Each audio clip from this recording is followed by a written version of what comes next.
Bonjour à toi qui nous suit pour le duo Regard de la présence. Eh bien, cette semaine, j'ai été choquée par l'apprentissage d'un nouveau mot qui est validiste. Alors, et toi, es-tu validiste? Et moi, est-ce que je le suis?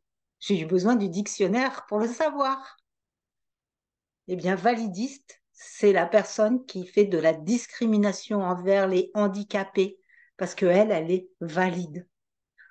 Alors, beaucoup parmi vous, vous savez que j'ai accompagné un mari tétraplégique et sous assistance respiratoire pendant 16 ans, que j'ai fréquenté les services de réanimation, les centres de rééducation avec des personnes avec des corps physiques et mentaux dans des états très, très variés.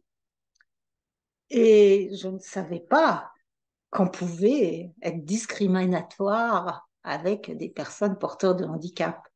Et pour autant, ben, j'ai découvert, oui, que je pouvais me mettre une étiquette de validiste. Et ça m'a fait un peu bugger. Et dans ma personnalité, j'ai partagé avec Marie-Christine, qui étant un peu moins concernée par le sujet, a pu rester bien dans son êtreté pour m'aider à mettre des mots sur ce dérangement intérieur. Parce qu'effectivement, moi, je le suis validiste, entre guillemets, c'est-à-dire qu'il y a des personnes porteuses de handicap vis-à-vis desquelles j'étais et je suis encore très mal à l'aise parce que c'est des comportements ou des profondeurs de handicap avec lesquels je suis démunie puisque je ne sais pas comment communiquer avec ce genre d'individus.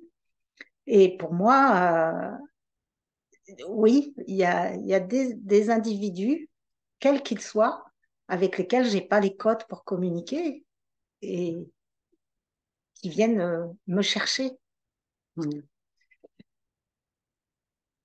Alors, avec ta question, je vois dans mon village, j'habite dans la Bretagne profonde, une personne âgée traverser la rue avec une canne et plier en deux comme ça. Et je la vois, et là, soudain, je me vois lui dire merci. En fait, c'est de cette manière-là que et c'est toujours là, parce qu'en fait, on a toujours des étonnements avec les personnes que l'on rencontre. C'est comme ça que j'ai réussi à pas être dans la séparation. Parce que la problématique, c'est que on est polarisé sur les corps physiques.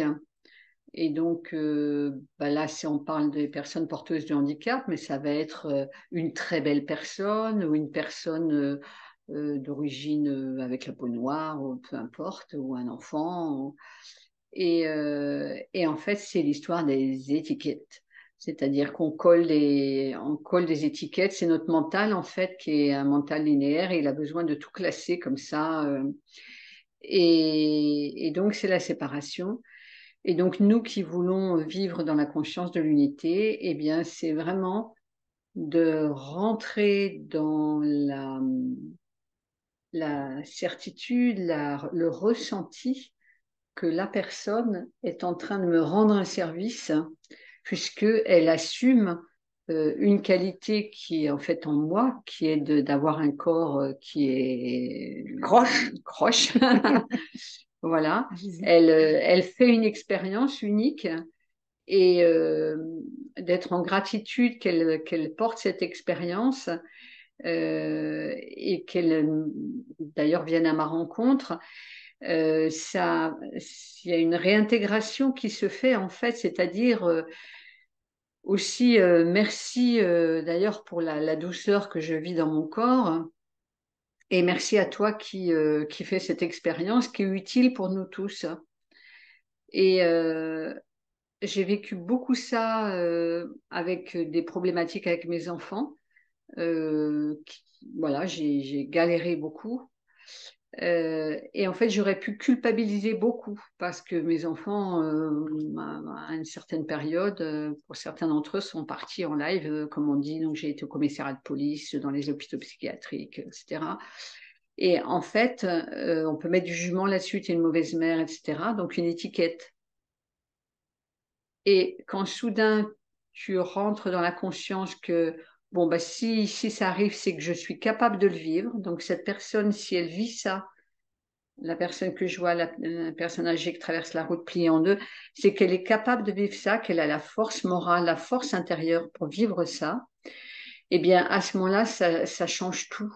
Parce que on est justement dans cette relation de gratitude, de reconnaissance, d'unité.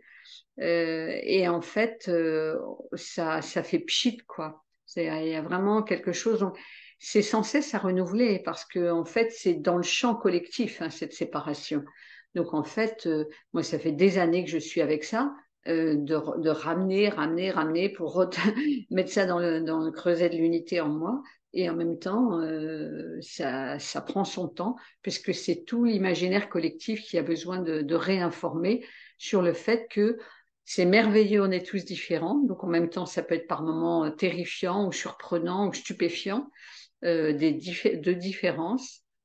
Et en même temps, c'est ça qui fait la beauté, parce que c'est une beauté, même justement un corps difforme, en fait, c'est une beauté de la source qui est capable de se manifester sur des tas de facettes, parce que là-dedans, il y a une expérience transcendante, en fait, qui se manifeste à sa façon.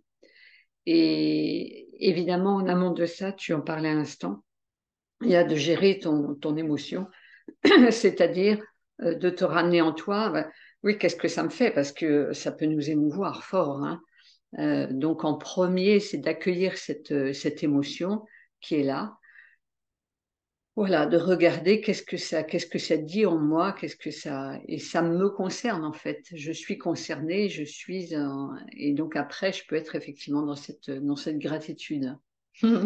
Oui, et puis vraiment, en ce moment, il y a une telle mode qu'il faut éviter la discrimination, éviter, et qu'il y a des mots pour tout. Alors, on est discriminant, particulièrement au niveau des préférences sexuelles et compagnie, là, en ce moment. Et là, moi, j'ai choisi dans cette liste parce qu'elle était longue, en fait. Fallait pas être homophobe, fallait pas être lesbophobe, fallait pas être blablabla, blablabla, et pas validiste. Donc, validiste, je me sentais plus concernée par le sujet. Et donc, pendant toute cette période en famille, avec donc un papa, un compagnon tétraplégique complet sous assistance respiratoire, avec une commande au menton pour se promener en fauteuil électrique, combien de fois les personnes m'ont dit est-ce qu'il parle? Ou qu'est-ce qu'il veut manger? Et moi qui m'amusais à répondre mais demandez-lui. Et évidemment que ces personnes étaient mal à l'aise. Alors, est-ce que c'était validiste? Mais c'était juste démunis. Il n'y a pas besoin de leur coller une étiquette. Et nous aussi, on est tous démunis à certains moments. Et c'est tout ce qu'on ne connaît pas qui nous rend discriminatoires. Ça fait partie de notre humanité. Et il n'y a pas besoin d'en faire tout un plat. Arrêtons de coller les étiquettes. Donc, si cette vidéo vous a plu, merci de la partager, merci de vous abonner et de mettre le petit pouce comme quoi elle vous a plu de manière à favoriser notre déploiement. À bientôt.